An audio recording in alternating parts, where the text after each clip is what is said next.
दोस्तों, क्या आप जानते हैं जिस दिन प्रेम बोलता नहीं बल्कि फूलों की तरह बरसता है, जिस दिन भक्ति, आनंद और त्याग एक साथ मिलते हैं, उसी पावन दिन को कहते हैं फुलेरा दूज। यह वही दिन है जब श्री कृष्ण और राधा के प्रेम की सुगंध पूरी ब्रज भूमि में फैल जाती है।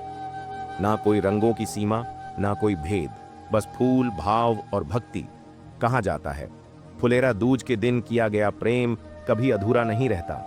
इस दिन किया गया त्याग ईश्वर स्वयं स्वीकार करते हैं और इस दिन जो कथा सुनी जाए वह सीधे हृदय को छू जाती है।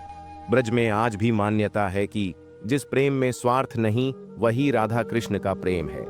राधा ने कृष्ण को कभी बांधा नहीं, कृष्ण ने राधा को कभी छोड़ा नहीं। यही तो प्रेम की पराकाष्ठा है। दोस्तों, आज जो कथा आप सुनने जा रहे हैं वह सिर्फ एक लड़के और लड़की की कहानी नहीं है। यह कहानी है मां के लिए त्याग की, प्रेम की परीक्षा की और फुलेरा दूज के दिन ईश्वर की कृपा की एक साधारण युवक, एक राजकुमारी, बीच में समाज, गरीबी, बीमारी और सबसे बड़ा प्रश्न, मां को बचाऊं या प्रेम को। जिस तरह राधा कृष्ण के प्रेम में त्याग था उसी तरह इस कथा में भी त्याग है। और जहां त्याग होता है वहां भगवान स्वयं मार्ग बनाते हैं। इसीलिए आपसे विनती है, इस कथा को पूरा अंत तक जरूर सुनिए, क्योंकि अंत में जो होगा वह आपके हृदय को भिगो देगा। वस्तु नारायण चैनल पर ऐसी ही सनातन भक्ति और जीवन को छूने वाली कथाएं मिलती हैं। अगर आप सनातनी हैं, अगर आप राधा कृष्ण को मानते हैं, अगर आपको प्रेम में त्याग पर विश्वास है, तो अभी वस्तु नारायण चैनल को सब्सक्राइब करें। इस कथा को सनातनी लोगों तक शेयर करें और कमेंट में राधा कृष्ण जरूर लिखें, क्योंकि राधा कृष्ण लिखने मात्र से भी प्रेम जाग उठता है और फुलेरा दूज के दिन किया गया स्मरण कभी व्यर्थ नहीं जाता। अब शुरू करते हैं फुलेरा दूज की वह कथा जो प्रेम, त्याग और ईश्वर की कृपा का जीवंत प्रमाण है। नंदनगर, एक ऐसा पवित्र नगर जहां की हर गली में भक्ति बहती थी। कच्ची और पक्की गलियां जिन पर सुबह होते ही गोबर से लिपी जमीन पर रंग बिरंगे फूल बिखरे रहते। घरों के दरवाजों पर बनी अल्पनाएं मानो हर आने जाने वाले का स्वागत करती। हवा में घुली धूप, अगरबत्ती और फूलों की सुगंध पूरे नगर को दिव्य बना देती थी। नगर के मध्य स्थित था प्राचीन मंदिर, जहां हर सुबह और शाम घंटे घड़ियाल की ध्वनि गूंजती। मंदिर की सीढ़ियों पर बैठी वृद्ध महिलाएं भजन गुनगुनाती, बच्चे फूल चढ़ाते और भक्तजन हाथ जोड़कर नतमस्तक होते। मानो यह मंदिर केवल ईंट पत्थर का नहीं बल्कि आस्था और विश्वास का सजीव रूप था। नगर के बाहर बहती थी यमुना नदी। उसका शांत तट नंदनगर की आत्मा था। सुबह के समय यमुना के किनारे दीप जलते, स्त्रियां जल भरती और साधु ध्यान में लीन रहते। सूर्य की किरणें जब जल पर पड़ती तो ऐसा लगता मानो स्वयं स्वर्ग धरती पर उतर आया हो। यमुना का हर प्रवाह प्रेम, शांति और करुणा का संदेश देता था। थोड़ा आगे बढ़ने पर दिखता था नंदनगर का बाजार, जहां जीवन अपनी पूरी चहल पहल के साथ मुस्कुराता था। फूलों की दुकानों पर गुलाब, गेंदा और केवड़े की खुशबू बिखरी रहती। चूड़ी वाले की दुकान पर खनकती कांच की चूड़ियां, मिठाई वालों की दुकानों से आती जलेबी और पेड़े की खुशबू, और कपड़ों की दुकानों पर रंगीन वस्त्र, सब मिलकर बाजार को उत्सव बना देते थे। फुलेरा दूज के समय यह बाजार और भी अलौकिक हो उठता। फूलों से सजे ठेले, भक्ति गीतों की मधुर धुनें और हर चेहरे पर उल्लास। नंदनगर जैसे प्रेम में डूब जाता। यहां अमीर गरीब का भेद मिट जाता, क्योंकि इस नगर की असली पहचान थी भक्ति, प्रेम और मानवीय संवेदना। फुलेरा दूज का दिन नंदनगर में किसी उत्सव से कम नहीं होता था। भोर होते ही ऐसा लगता मानो पूरा नगर फूलों में स्नान कर रहा हो। गलियों, छतों और मंदिर प्रांगण में गुलाब, गेंदा, केवड़ा और बेला के फूलों की वर्षा होने लगती। यह रंगों की नहीं, फूलों की होली थी, कोमल, पवित्र और प्रेम से भरी हुई। मंदिर के द्वार खुलते ही भजनों और कीर्तन की मधुर ध्वनि गूंज उठती। मृदंग, करताल और घंटियों की ताल पर भक्त झूम उठते। जय श्री राधे कृष्ण के स्वर जब एक साथ उठते तो ऐसा प्रतीत होता मानो स्वयं श्री कृष्ण और राधा मुस्कुराते हुए नगर पर कृपा बरसा रहे हों। चारों ओर बिखरे रंग और सुगंध मन को मोहित कर लेते। कहीं केसरिया चुनरी लहरा रही थी, कहीं पीत वस्त्रों में सजी मूर्तियां अलौकिक लग रही थीं। फूलों की खुशबू, धूप दीप की महक और चंदन की शीतलता सब मिलकर हृदय को शांति से भर देते। बच्चे हंसते खेलते फूल उछालते, महिलाएं मंगल गीत गाती और वृद्धजन आंखें बंद कर प्रभु का स्मरण करते। उस दिन न कोई बड़ा था न छोटा, सब प्रेम और भक्ति के रंग में रंगे हुए थे। कहा जाता है, फुलेरा दूज के दिन जो मन से प्रेम करता है उसका प्रेम स्वीकार होता है, जो त्याग करता है उसे ईश्वर का साथ मिलता है। नंदनगर में यह दिन केवल पर्व नहीं था, यह प्रेम की परीक्षा और आशीर्वाद का अवसर था। नंदनगर की मिट्टी में कुछ अलग ही पवित्रता थी। ऐसा लगता था मानो इस भूमि के कण कण में किसी दिव्य लीला की स्मृति समाई हो। यहाँ बहती हवा भी जब किसी के कानों से टकराती तो उसमें बांसुरी की मधुर तान घुली हुई प्रतीत होती। बुजुर्ग कहते थे, यह नगर साधारण नहीं है, यह तो श्री कृष्ण की लीला भूमि है। कहा जाता था कि कभी इन्हीं रास्तों से प्रभु के चरण गुजरे थे। यमुना तट पर आज भी लोग मानते थे कि जहां जहां जल में हल्की सी लहर उठती है वहां कृष्ण की बाल लीलाओं की छाया है। मंदिरों में लगे घंटों की ध्वनि जब गूंजती तो भक्तों को लगता जैसे स्वयं भगवान अपने होने का संकेत दे रहे हों। नंदनगर में प्रेम कभी साधारण नहीं होता था। यहाँ जो भी प्रेम करता उसे परीक्षा से गुजरना पड़ता, और जो उस परीक्षा में सफल होता उसे प्रभु की कृपा अवश्य मिलती। शायद इसी कारण इस भूमि पर जन्मा हर संबंध त्याग, विश्वास और करुणा की कसौटी पर खरा उतरता था। लोग कहते थे, जहां कृष्ण की लीला भूमि होती है वहां दुख भी परीक्षा बनकर आता है और त्याग अंत में वरदान बन जाता है। रोहन के जीवन में पिता का साया बहुत पहले ही उठ चुका था। लोग बताते थे कि उसके पिता नंदनगर के एक ईमानदार कारीगर थे, मेहनत से परिवार का पालन करते थे, पर भाग्य ने उन्हें अधिक समय नहीं दिया।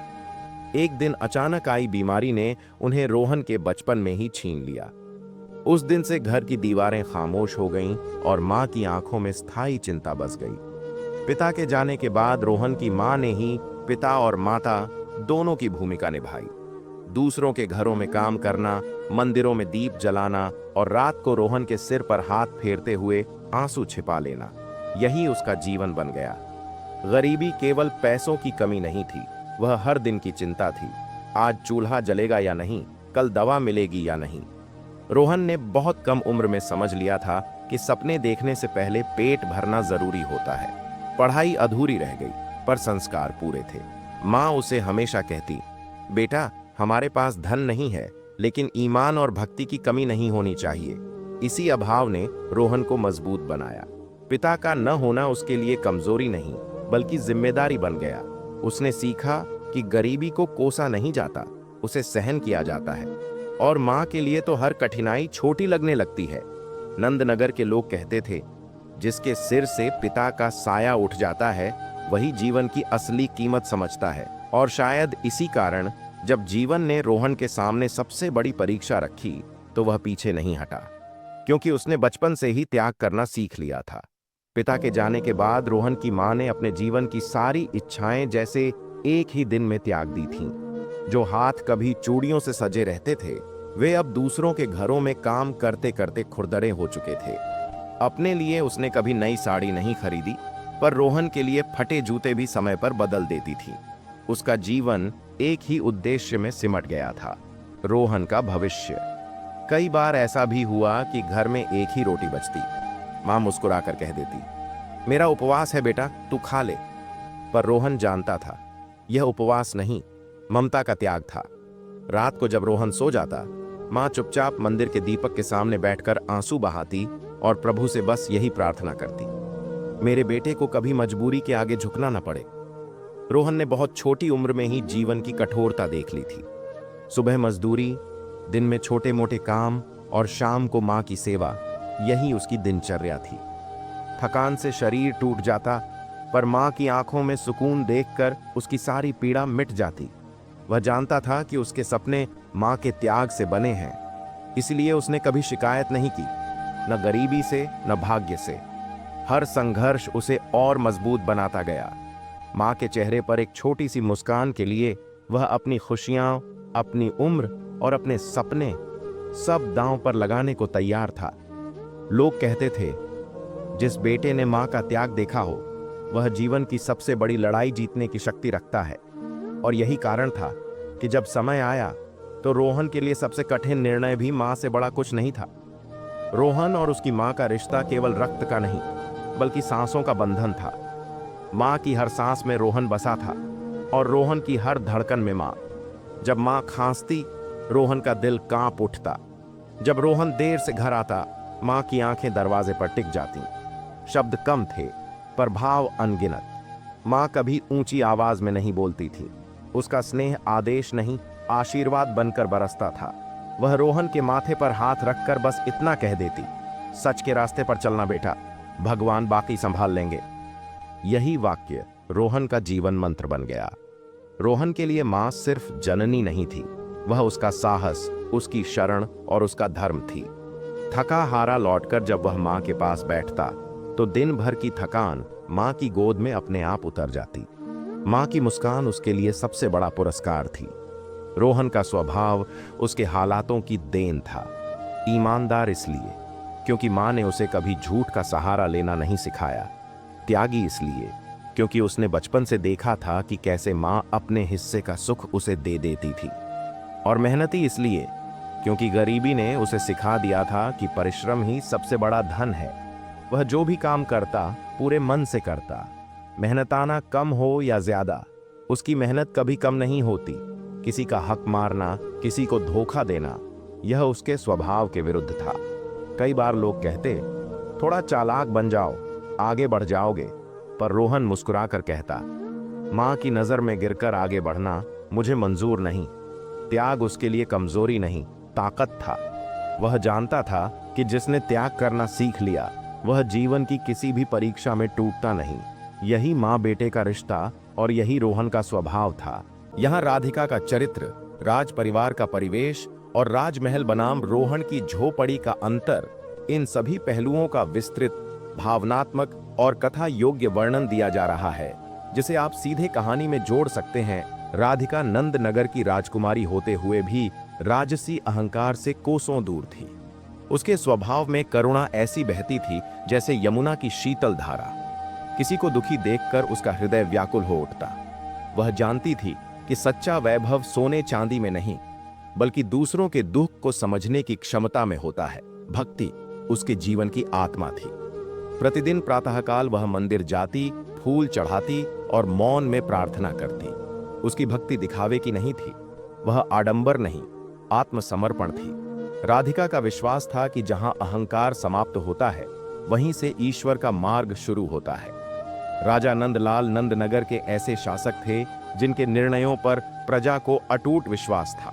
वे जानते थे कि राजा का धर्म केवल शासन करना नहीं बल्कि न्याय और करुणा का संतुलन बनाए रखना है। अमीर हो या गरीब, उनकी दृष्टि में सब समान थे। वे कहते थे, राजा वही है जो दुर्बल की आवाज सुने। इसी न्यायप्रियता के कारण नंदनगर में भय नहीं, विश्वास का राज्य था। माता रीमा केवल रानी नहीं बल्कि मां की परिभाषा थी। उनका हृदय ममता से भरा था। वे राधिका को सिखाती थीं कि बेटी, ऊंचा जन्म सौभाग्य हो सकता है पर ऊंचा स्वभाव ही सच्चा आभूषण है। गरीब स्त्रियां हों या अनाथ बच्चे, माता रीमा के द्वार कभी बंद नहीं रहते थे। वे जानती थीं कि सच्ची रानी वही होती है जो दूसरों के दुख को अपना समझे। एक ओर था राजमहल, ऊंची दीवारें, चमकते स्तंभ, रेशमी पर्दे और हर सुविधा। वहां सुख था पर संघर्ष नहीं। दूसरी ओर थी रोहन की झोपड़ी, टपकती छत, मिट्टी की दीवारें और सीमित साधन, पर वहां सच्चाई, परिश्रम और मां का आशीर्वाद था। राजमहल में वैभव था पर झोपड़ी में संस्कार। यही अंतर था दोनों संसारों का। एक में जन्म से मिला सम्मान, दूसरे में संघर्ष से कमाया गया चरित्र। और शायद यही कारण था कि जब राधिका की दृष्टि रोहन पर पड़ी तो उसने झोपड़ी में भी राजाओं से ऊंचा मनुष्य देख लिया। फुलेरा दूज की सुबह थी। मंदिर प्रांगण फूलों की सुगंध से भरा हुआ था।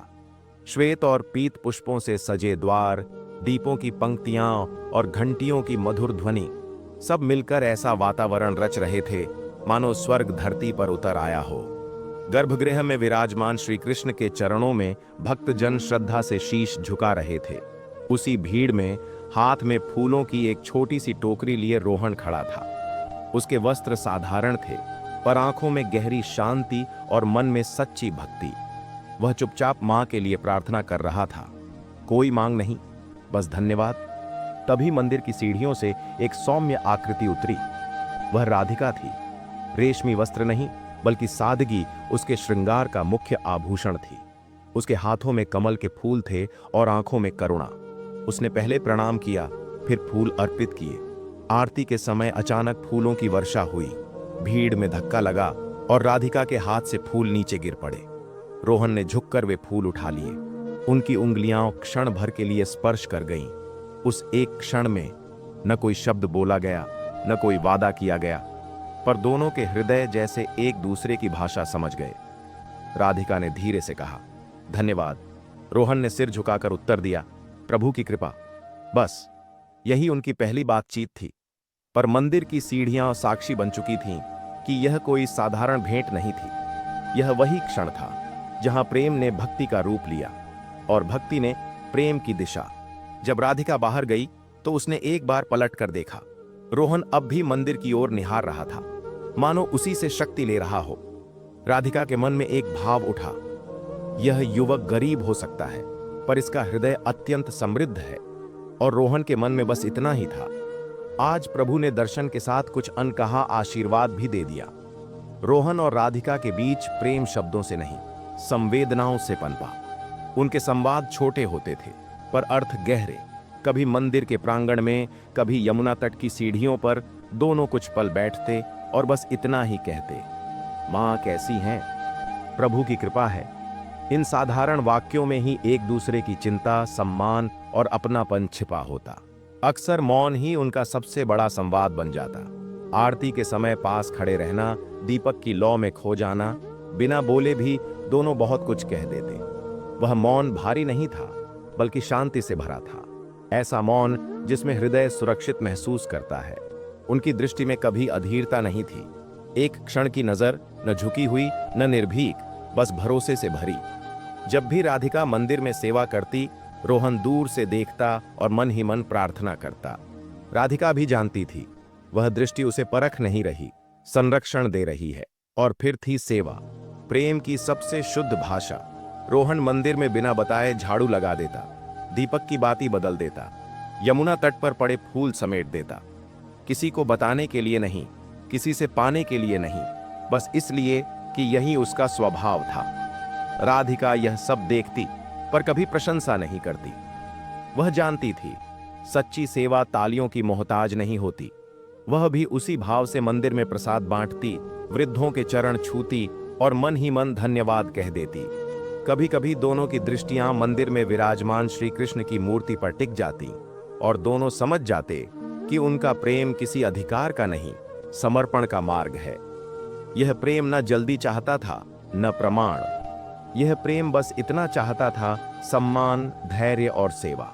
और इसी पवित्र मार्ग पर चलते हुए उनका प्रेम धीरे धीरे एक परीक्षा की ओर बढ़ रहा था, जहां शब्द नहीं, त्याग उत्तर बनने वाला था। रोहन और राधिका का प्रेम किसी आकर्षण की जल्दबाजी नहीं था। उसमें न अधिकार की मांग थी, न अपेक्षाओं का बोझ।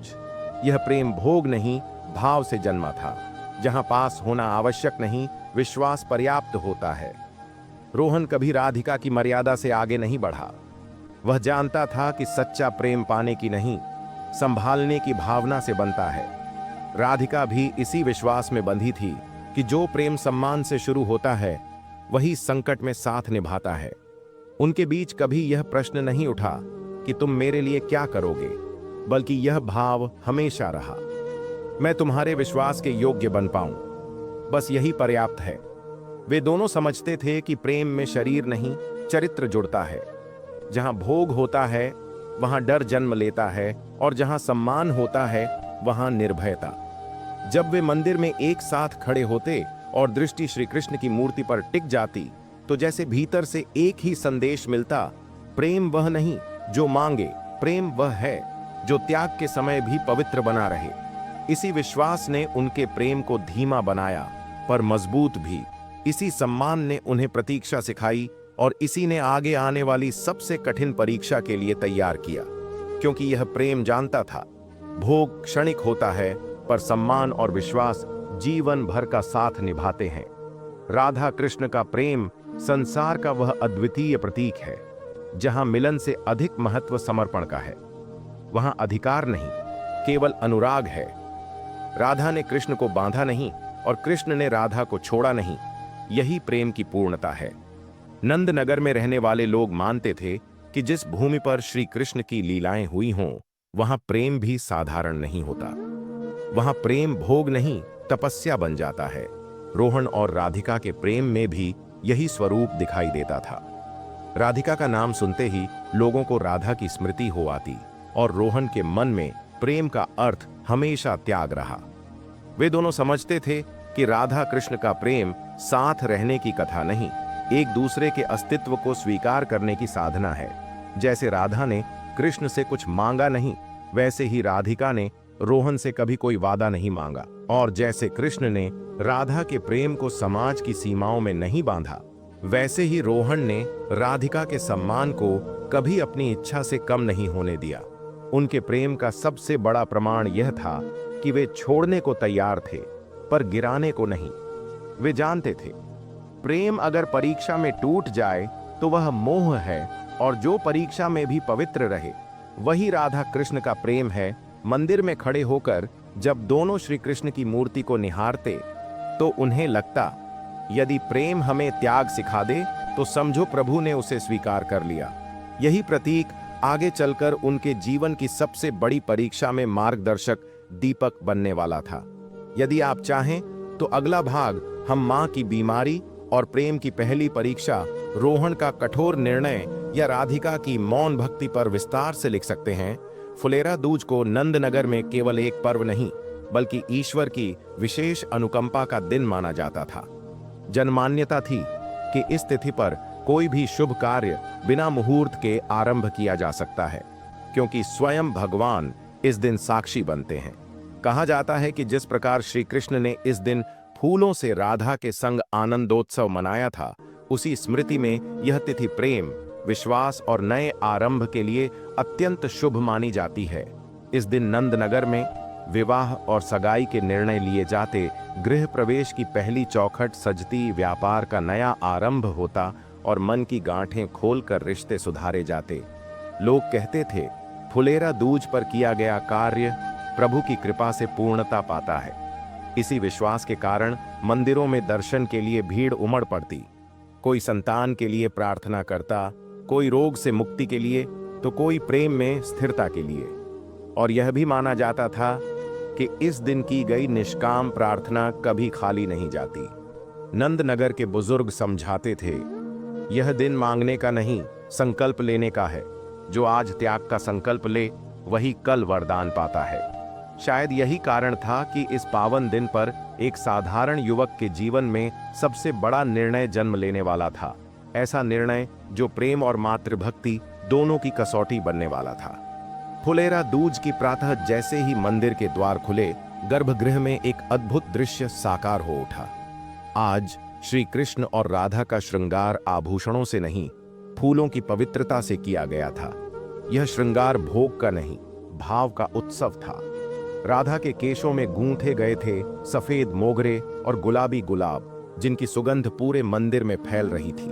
उनके चरणों में गेंदा और बेला के फूल ऐसे सजे थे मानो धरती स्वयं नमन कर रही हो। कृष्ण के वक्षस्थल पर वनमाला विराजमान थी, रंग बिरंगे पुष्पों की वह माला जो उनके प्रेम और करुणा का प्रतीक थी। मूर्ति पर चढ़ाए गए फूल किसी हाथों की सजावट नहीं, भक्तों के हृदय के भाव थे। हर पुष्प के साथ कोई न कोई प्रार्थना जुड़ी थी, किसी की आशा, किसी का त्याग, किसी का विश्वास। जब पुजारी ने फूलों की होली आरंभ की तो लगा मानो प्रेम स्वयं बरस रहा हो। मंदिर में उपस्थित हर व्यक्ति की आंखें नम थीं। ऐसा प्रतीत होता था कि राधा कृष्ण इस श्रृंगार से प्रसन्न होकर भक्तों के कष्ट हर रहे हों। घंटियों की ध्वनि और भजनों के स्वर के बीच यह संदेश स्पष्ट था, जहां प्रेम में पवित्रता हो, वहां फूल भी आभूषण बन जाते हैं। फुलेरा दूज का यह श्रृंगार केवल एक रस्म नहीं था, यह स्मरण था कि प्रेम का सबसे सुंदर रूप त्याग और समर्पण है। और इसी दिव्य वातावरण में नंदनगर की धरती पर एक नई प्रेम कथा ईश्वर की दृष्टि में आकार ले रही थी। फुलेरा दूज के दिन नंदनगर का मंदिर भजन, कीर्तन और दर्शन से ऐसा गूंज उठा मानो धरती और आकाश एक साथ प्रभु का गुणगान कर रहे हों। मृदंग की मधुर थाप, करताल की ताल और भक्तों के कंठ से निकला राधे राधे जब एक साथ उठता तो हर हृदय भाव विभोर हो जाता। भजनों के शब्द केवल सुनाई नहीं देते थे, वे भीतर उतरकर आत्मा को स्पर्श कर जाते थे। कीर्तन के बीच जब दर्शन का क्षण आता और भक्तों की दृष्टि गर्भगृह में विराजमान श्री कृष्ण पर टिक जाती तो आंखें नम और मन शांत हो जाता। ऐसा लगता मानो प्रभु प्रत्येक भक्त के भाव को पढ़ रहे हों। इसी कारण नंदनगर में कहा जाता था कि फुलेरा दूज केवल उत्सव का दिन नहीं बल्कि प्रेम की परीक्षा का दिन है, जिस दिन यह देखा जाता है कि प्रेम मांगता है या त्याग करना जानता है। जो प्रेम इस दिन मौन रहकर भी विश्वास निभा ले, जो कठिन समय में भी सम्मान और धैर्य न छोड़े, वही प्रेम प्रभु के चरणों तक पहुंचता है। भजन, कीर्तन और दर्शन के उसी दिव्य वातावरण में कई हृदयों की तरह एक प्रेम कथा भी अपनी सबसे कठिन परीक्षा की ओर बढ़ रही थी। मां की बीमारी धीरे धीरे रोहन के जीवन पर अंधेरे की तरह छाने लगी। पहले हल्का बुखार, फिर लगातार खांसी और बाद में वह कमजोरी कि मां रात भर करवटें बदलती रहती। रोहन की आंखों से नींद जैसे रूठ गई हो। वह हर रात दिए की मध्यम रोशनी में मां की सांसें गिनता, कभी उनके माथे पर हाथ रखता तो कभी चुपचाप आंसू पोंछ लेता। जब डॉक्टर ने जांच के बाद गंभीर स्वर में कहा, इलाज संभव है पर 5 लाख रुपए चाहिए, तो रोहन के भीतर कुछ टूट गया। यह राशि उसके लिए पहाड़ से भी बड़ी थी। उम्मीद की आखिरी किरण भी डगमगाने लगी। उस क्षण उसके सामने 2 रास्ते खड़े थे। एक ओर मां जिसने उसे जन्म दिया, पाला और हर सुख त्याग दिया। दूसरी ओर प्रेम जो विश्वास और सम्मान से बना था। उसका मन बार बार पूछता, क्या वह मां को बचाने के लिए प्रेम का त्याग कर देगा या प्रेम को बचाने के लिए मां की पीड़ा देख पाएगा। हर सांस के साथ यह अंतर्द्वंद्व गहराता गया। वह जानता था जो भी निर्णय होगा उसमें उसका हृदय लहूलुहान होगा, पर उसी रात उसने समझ लिया कि यह परीक्षा केवल धन की नहीं, उसके प्रेम और पुत्र धर्म की सबसे कठिन कसौटी है। गरीबी अब केवल रोहन की स्थिति नहीं, उसकी मजबूरी बन चुकी थी। घर में दवा की शीशियां खाली हो रही थीं, मां की सांसें भारी होती जा रही थीं और जेब में पड़े कुछ सिक्के हर बीतते दिन के साथ उसकी बेबसी को और गहरा कर रहे थे। कई बार उसके मन में गलत रास्ते की परछाइयां भी उभरी, कर्ज, अवैध उपाय, यहां तक कि अपने शरीर को बेच देने का विचार। पर हर बार मां की सिखाई हुई ईमानदारी उसे रोक लेती। तभी राधिका ने उसके मन की हलचल भांप ली। उसने दृढ़ स्वर में कहा, रोहन, जीवन बचाने के लिए गलत राह चुनना जीवन को ही खो देना है। अगर त्याग करना पड़े तो ऐसा त्याग चुनो जो तुम्हें अपने आप से गिरने न दे। उसकी आंखों में आंसू थे पर विश्वास अडिग। राधिका ने उसे समझाया कि ईश्वर के दरबार में सही त्याग कभी व्यर्थ नहीं जाता। रोहन कुछ नहीं बोला, न विरोध किया, न वादा मांगा। वह बस शांत हो गया, ऐसा मौन जिसमें निर्णय जन्म ले चुका था। उस क्षण उसने समझ लिया कि कुछ फैसले शब्दों से नहीं, आत्मा की चुप्पी से लिए जाते हैं। रोहन का व्यवहार अचानक बदल गया। जो हर सुबह मंदिर की सीढ़ियों पर दिख जाता था, वही अब बिना कोई कारण बताए दूर हो गया। न कोई शिकायत, न कोई बहाना, बस एक मौन त्याग। उसने राधिका से न मिलने का निर्णय ऐसे लिया जैसे अपने ही हृदय को दंड दे रहा हो। राधिका इस अचानक दूरी को समझ नहीं पाई। बिना अपराध, बिना शब्द, इस त्याग ने उसे भीतर तक तोड़ दिया। कई रातें वह रोती रही, पर रोहन के सम्मान को ठेस न पहुंचे, इसलिए उसने कोई प्रश्न नहीं किया। टूटे मन से वह मंदिर पहुंची, जहां विराजमान श्री कृष्ण के सामने उसने मौन व्रत लिया। दीपक की लौ के सामने आंसू गिरते रहे, होठों से शब्द नहीं निकले, बस हृदय से प्रार्थना फूटी कि यदि यह प्रेम सच्चा है तो प्रभु इसे संभाल ले। राधिका ने भोजन त्याग दिया, हंसी छोड़ दी और हर दिन प्रभु से एक ही बात कहती रही, मुझे नहीं, उसे शक्ति देना। उस मंदिर के पत्थर, वे घंटे और वह दीपक, सब उसके टूटे प्रेम के साक्षी बन गए। और उसी मौन भक्ति में एक चमत्कार की नींव धीरे धीरे रखी जा रही थी। फुलेरा दूज के पावन दिन मंदिर में विशेष भजन कीर्तन गूंज रहे थे। फूलों से सजे दरबार में प्रेम और करुणा की वर्षा हो रही थी। उसी दिन राधिका ने पूरे विश्वास के साथ दीपक जलाया और श्री कृष्ण के चरणों में रोहन की मां के लिए प्रार्थना की। यह प्रार्थना केवल शब्द नहीं थी, बल्कि त्याग, मौन और सच्चे प्रेम की परीक्षा थी।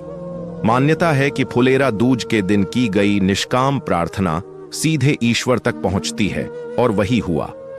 मंदिर के एक सेवक के माध्यम से रोहन की सच्चाई राजा तक पहुंची। गरीबी, मां की बीमारी और वह मौन त्याग जो उसने गलत रास्ते से बचने के लिए चुना था। राजा का हृदय द्रवित हो उठा। बिना विलंब उन्होंने सहायता का निर्णय लिया और उपचार का पूरा व्यय अपने कोष से देने का आदेश दिया। समय पर इलाज शुरू हुआ और मां की सांसें जो टूट रही थीं, वे फिर से जीवन की ओर लौट आईं। उस दिन समझ आया कि फुलेरा दूज केवल फूलों का उत्सव नहीं, बल्कि प्रेम की परीक्षा और करुणा की विजय का दिन है, जहां सच्चाई रास्ता ढूंढ लेती है और विश्वास जीवन बचा लेता है। राजा के निर्णय और मां के बच जाने की खबर जब नगर में फैली, तो नगर वासियों की सोच धीरे धीरे बदलने लगी। जिन गलियों में कभी गरीब अमीर का भेद दिखाई देता था, वहीं अब करुणा और समानता की सुगंध फैलने लगी। लोग समझने लगे कि धन नहीं, चरित्र और त्याग मनुष्य को बड़ा बनाते हैं। रोहन की ईमानदारी और मौन संघर्ष ने यह सिखाया कि सच्चा पुरुषार्थ वही है जो गलत रास्ता छोड़कर सही त्याग को चुने। अब बाजारों, मंदिरों और यमुना तट पर यही चर्चा थी कि प्रेम कोई सौदा नहीं, बल्कि सम्मान और विश्वास का बंधन है। राधिका और रोहन का प्रेम लोगों के लिए उदाहरण बन गया, जिसमें भोग नहीं बल्कि मर्यादा थी। मंदिर में फूलों से सजे दरबार के सामने जब भजन गूंजते, तो भक्तों को यह अनुभूति होती कि यही श्री कृष्ण की लीला भूमि है, जहां प्रेम की परीक्षा होती है और करुणा की जीत। इस प्रकार फुलेरा दूज ने नगर को केवल उत्सव नहीं दिया, बल्कि नया दृष्टिकोण दिया, जहां गरीब अमीर का भेद मिटा, प्रेम को सम्मान मिला और हर हृदय में यह विश्वास जगा कि सच्चाई और भक्ति कभी हारती। फुलेरा दूज पर विवाह का महत्व इस कथा में अपने पूर्ण रूप में प्रकट होता है। मान्यता है कि यह वही शुभ दिन है जब श्री कृष्ण की लीला भूमि में प्रेम को सामाजिक और आध्यात्मिक स्वीकृति मिलती है। उसी पावन अवसर पर नंदनगर में फूलों से सजा मंडप तैयार किया गया। गुलाब, गेंदा और केवड़े की सुगंध से वातावरण भक्तिमय हो उठा। भजन और कीर्तन के बीच ऐसा प्रतीत होता था मानो स्वयं राधा कृष्ण इस विवाह को साक्षी भाव से देख रहे हों। मां, जिसने जीवन भर त्याग और कष्ट सहे थे, आज स्वस्थ होकर अपने पुत्र के विवाह में खड़ी थी। कांपते हाथों से उसने रोहन के मस्तक पर हाथ रखा, आंखों में आंसू और होठों पर आशीर्वाद। बेटा, सदा धर्म और प्रेम के मार्ग पर चलना। वही आशीर्वाद राधिका के लिए भी वरदान बन गया। राधिका रोहन का मिलन केवल दो व्यक्तियों का नहीं, बल्कि त्याग, विश्वास और सच्चे प्रेम का मिलन था। फुलेरा दूज के इस पावन विवाह ने पूरे नगर को यह संदेश दिया कि जब प्रेम में पवित्रता हो और कर्म में सच्चाई, तो ईश्वर स्वयं रास्ता बना देता। त्याग का फल अंततः अवश्य मिलता है। यही इस कथा का सार है। रोहन ने जब अपने सुख, अपने प्रेम और अपने स्वार्थ से ऊपर उठकर मां की सेवा और मर्यादा को चुना, तब ईश्वर ने स्वयं उसके जीवन की डोर संभाल ली। शास्त्रों में कहा गया है कि जो प्रेम त्याग से जन्म लेता है, वही सच्चा प्रेम ईश्वर तक पहुंचाता है। राधिका और रोहन का प्रेम भी ऐसा ही था। न कोई शर्त, न कोई अपेक्षा, बस विश्वास, सम्मान और समर्पण। उसी प्रेम में उन्हें राधा श्री कृष्ण के प्रेम की झलक दिखाई देती है, जहां भोग नहीं बल्कि भक्ति सर्वोपरि है। इस कथा का सबसे बड़ा संदेश यही है कि माता पिता की सेवा सबसे बड़ा धर्म है। जिसने जन्म दिया, पालन किया, त्याग किया, उसकी सेवा में ही ईश्वर की सच्ची पूजा छिपी है।